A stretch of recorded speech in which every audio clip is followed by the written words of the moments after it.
Maganda at kakaibang ambience ng restaurant. May feeling na parang nasa bahay ka lang ni lolo at lola.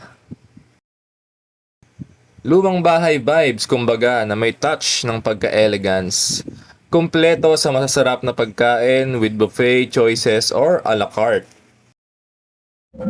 Mga klasiko or ethnic music, cultural or traditional dances na talaga namang nakakaaliw.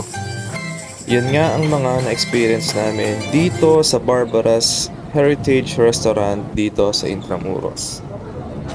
Magandang gabi mga kalags at magandang gabi din sa mga kasabay natin sa pamamasyal dito sa Intramuros.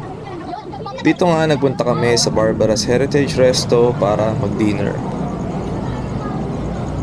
Ayan, makikita natin dyan yung signage nila. Pasok lang tayo dito sa lumang building na to. Kakaiba nga din talaga yung feeling sa mga ganitong lugar. Para tayong bumabalik sa panahon ng mga Kastila. O di ba? Makaluma pero hanip sa mga ilaw at chandelier.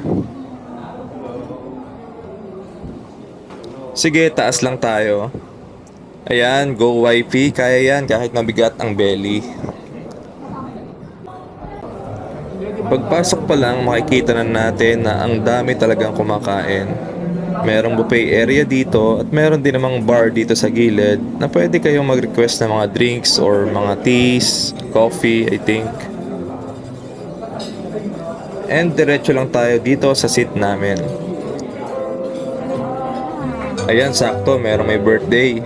Sige, makikanta muna kami, baka naman makisagot na po ng dinner namin.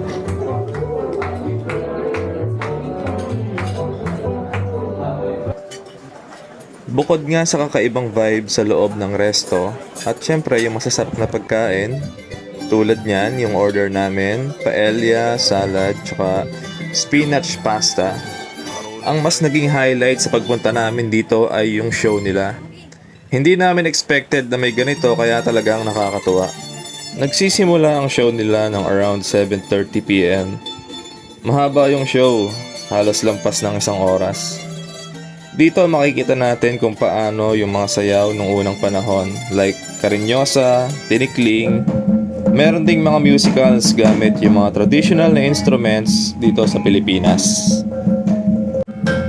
Ang sarap ng experience, kakaiba para lang tayong umattend sa handaan or salo-salo nung unang panahon tapos handugan tayo ng mga makukulay na sayaw tsaka tugtugan.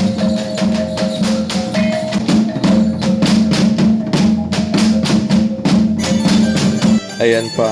Hindi ko sure yung tawag sa sayo na yan. Parang pang barrio fiesta, nilalambat yung babae. O yan, alam nyo na ha. Pag hindi mapa-oo, lambatin nyo na lang. Stop it. Get some help. At ito naman sila ate, ayan, sobrang pakitang gilas, di ba? Pwede nyo yan kunin yung mga tanggera. Sigurado walang sayang na alak kahit lasing.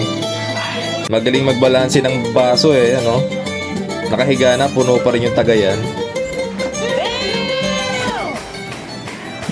Last part ng show nila, sasayawin nila yung tinikling. Then after ng show, may tinatawag sila na audience participation. Tuturuan nila ng mga basic tinikling. Grabe, ang gagaling no? Sobrang bilis, parang napakasakit makaipit ng paa nito Ayan, tapos na sila dyan at magsisimula na sila magtawag ng mga audience na gustong mag-try magtinikling. Siyempre, susubukan natin yan. Kaya lang di pwede si YP, kaya ako na lang muna. Papaturo tayo kala ate. Ayan, wag sana maipit. All in all, sulit at sobrang enjoy ang experience dito sa Barbara's Heritage Restaurant. Kaya ano pang hinihintay nyo? Try nyo na mga kalags. Visit na kayo sa Intramuros at kumain na kayo dito sa Barbara's Heritage Restaurant. Ingat! Peace!